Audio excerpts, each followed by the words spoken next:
Hey there, I'm Ember, and welcome to the world of 3's Not a Crowd, the card game where quick thinking and clever play help you win.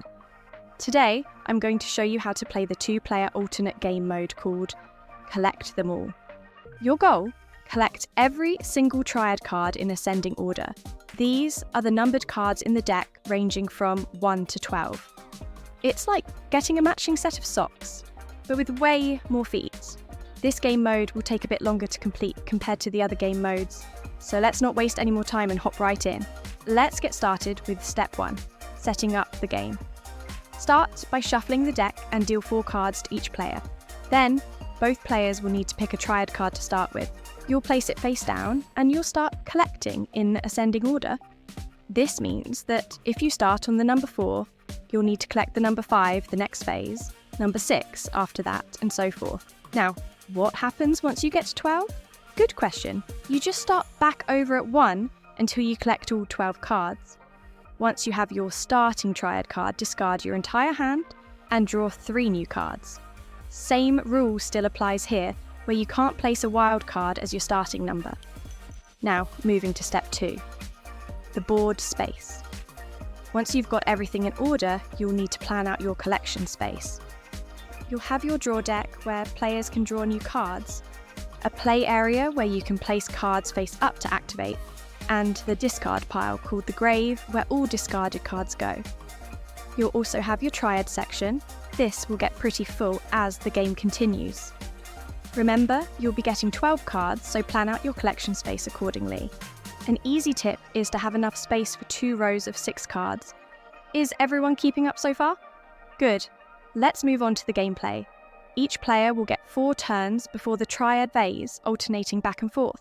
And on your turn, you have to do one of the following. Activate cards in the play area, discard a card into the grave pile, trade a card with another player, or draw a card from the deck. Keep in mind that you can only have up to 7 cards total in your hand. If discard is your only option, then the grave is going to get a little more full, it seems like. Now, we're in the home stretch. The triad phase.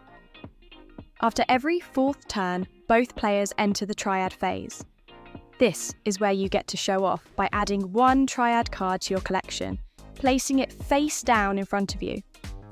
The race is on to complete a set of all 12 triad cards before your opponent. Wild cards can be used here, so if you don't have the next number in hand, use it.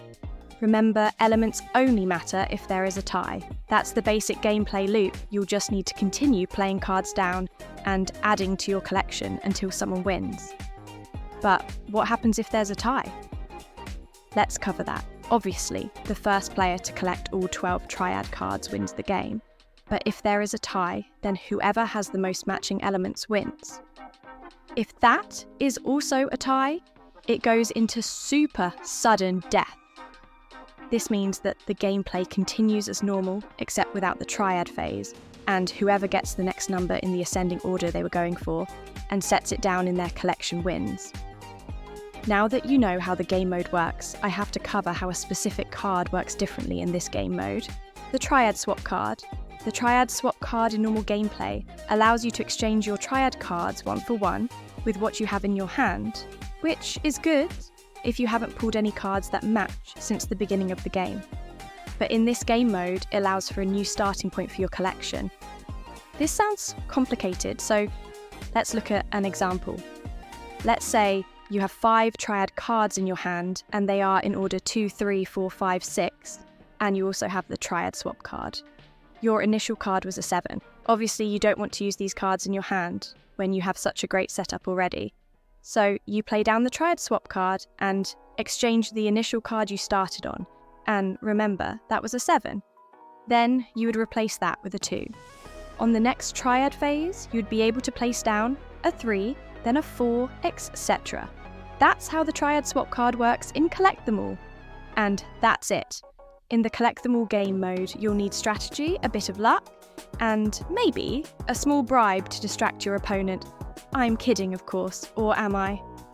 Good luck, and may the best player win.